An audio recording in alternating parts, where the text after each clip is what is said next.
అనా game changer movie ఎలా అనిపించింది అన్న? అనా రికార్డ్స్ చేంజర్. గేమ్ చేంజర్ చెప్పకన్నా రికార్డ్స్ చేంజర్. రికార్డ్స్ చేంజ్ అయినాయి అన్న. నెక్స్ట్ లెవెల్ ఉందన్న మూవీ మాత్రం. అసలు పీక్స్ అన్న, పీక్స్. 1 కాదు, 2 కాదు, 3 కాదు, 4 కాదు, 5 కాదు, ఇలాంటి బోల్డ్ అని ఎలివేషన్ సీన్స్ పెట్టినాడు అన్న శంకర్ అన్న. నేను 500 కోట్లు పెట్టినా, ఎందుకు పెట్టినా వచ్చి చూడండి మూవీ, మీకు అర్థమవుతుంది అని మాట ఇచ్చినాడు అన్న శంకర్ అన్న. నిలబెట్టుకున్నాడు. 2,000 కోట్లు పైన కొడతా అంటావు ఈజీగా అన్న. ఇప్పుడైతే నేనైతే 1000 crores to 1500 crores వెళ్తుంది అన్న. పక్క వెళ్తుంది, అయితే పక్క వెళ్తుంది. 2000 crores తెలియదు కానీ 1500 crores వరకు అయితే పక్కా వస్తుంది అన్న మూవీ. పాన్ ఇండియా, పైగా యుఎస్ఏ లో పిచ్చి పీక్స్ ఉన్నాయన్న మూవీకి. అంత ఫ్యాన్ క్రేజ్ ఉంది. తెలుగు వాళ్ళు ఏంటి అనేది రామ్ చరణ్ అన్న ఆయన యాక్టింగ్ తో చూపించినాడు. ఆఫ్టర్ 4 years చూసినామన్న. ఫస్ట్ ఎంట్రీ గురించి మాట్లాడుకుంటే పిచ్చి బ్లాక్ ఎంట్రీ అన్న. పిచ్చి block, mind block entry. Expect చెయ్యలేమో అలాంటి ఎంట్రీ ఉందన్న. ఇంటర్వెల్ దగ్గర వచ్చేసరికి మూవీ బద్దలు భాషింగాలు అవుతున్నాయి అన్న. ఆ 20 minutes నేను చీప్ కి అరే అని ఇరగొట్టేసిన అన్న. పాపం ఆడ ఫైనాలిటీ వేసినాడు నాకు. అది పక్కన పెట్టేస్తే నెక్స్ట్ క్లైమాక్స్ కి వెళ్దాం అన్న. క్లైమాక్స్ అన్న ఆర్జే సూర్య ఇంకా ఎస్జే సూర్య ఇంకా మన రామ్ చరణ్ అన్న ఇమోషనల్ వెళ్ళింది కొంచెం క్లైమాక్స్. కానీ ప్యాకప్ మాత్రం నెక్స్ట్ లెవెల్. మన శంకర్ గారి హ్యాబిట్, ప్రతి మూవీలో మెసేజ్ ఇస్తారు, మెసేజ్ ఇచ్చినారు. కానీ ఆ మెసేజ్ ఇచ్చే విధంగా అని నెక్స్ట్ లెవెల్ ఉందన్న.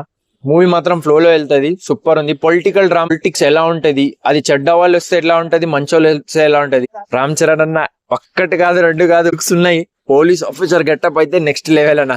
అసలు RRR లో ఉంది ఆ గెటప్ కన్నా ఈ గెటప్ బాగుందన్న. అలా సారీ రాజమౌళి సార్ హర్ట్ చేస్తున్నా కానీ ఈ గెటప్ అయితే నిజంగా బాగుంది. టు బి ఆనెస్ట్, ఆ మీసాలు పెట్టుకొని సూపర్ ఉంటాడు.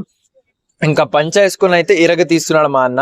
ఇంకా కియారా గారి గురించి మాట్లాడుకుంటే, కియారా గారు ఇంకా రామ్ చరణ్ గారి కెమిస్ట్రీ నెక్స్ట్ లెవెల్ అన్న. ఫస్ట్ ఆల్రెడీ ఒక మూవీలో చూసినాం మనం బోయపాటి శ్రీను గారితో, కానీ ఈ మూవీలో మాత్రం ఇంకా పెరిగింది, డెవలప్మెంట్ అయింది. శంకర్ గారు చాలా ప్రాసెస్ పెట్టినారు, ఇద్దరు కెమిస్ట్రీ మ్యాచ్ అయింది. సాంగ్స్ 100 crores ఉన్నాయి, పడుతుంది. కానీ జెన్యున్ గా మాట్లాడుకుంటే సూపర్ ఉందన్న మూవీ మాత్రం.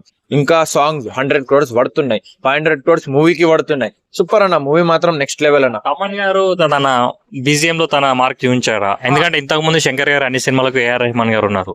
సో ఇప్పుడు తమన్ గారు ఆ ప్లేస్ లో అచ్చి కొట్టారు కాబట్టి అని BGM శంకర్ గారికి. సో మీకు ఎలా అనిపించింది? జెన్యున్ గా చెప్పాలంటే సూపర్ ఉందన్న. AR రెహమాన్ గారు కొంచెం క్లాసికల్ గా వెళ్తారు, కానీ ఇక్కడ స్వాగ్ ఇంకా మాస్ కావాలి ఈసారి. ఆ స్వాగ్ ఇంకా మాస్ తమన్ సార్ వల్ల వచ్చింది. తమన్ గారు అయితే మన టెడీ మావ, అసలు ఆగాడు, కొట్టుతూనే ఉంటాడు, చింపుతూనే ఉంటాడు. ఆల్రెడీ డాకు మహారాజ్ లో కూడా ఆయననే ఇచ్చినారు. పీక్స్ ఉందన్న. అసలు తమన్ అన్న డెడికేషన్ తో ఏమైనా తీసుకున్నాడు అంటే ఆ డెడికేషన్ పడితే ఉంటది. BGM పడుతుండన్న, బ్యాక్గ్రౌండ్ స్కోర్ ఇంకా డైరెక్షన్ కూడా పడితే అన్న. సూపర్ ఉంది మూవీ మాత్రం. ఓవరాల్ గా మీరైతే సాటిస్ఫైడ్ అన్న? నేను చాలా సాటిస్ఫైడ్ అన్న. ఇంకోసారి కూడా వెళ్తున్నా, టికెట్స్ దొరకట్లే, అదే కారణం. కానీ దొరికితే మాత్రం 1000 పెట్టి కూడా వెళ్తా అన్న, అంతే.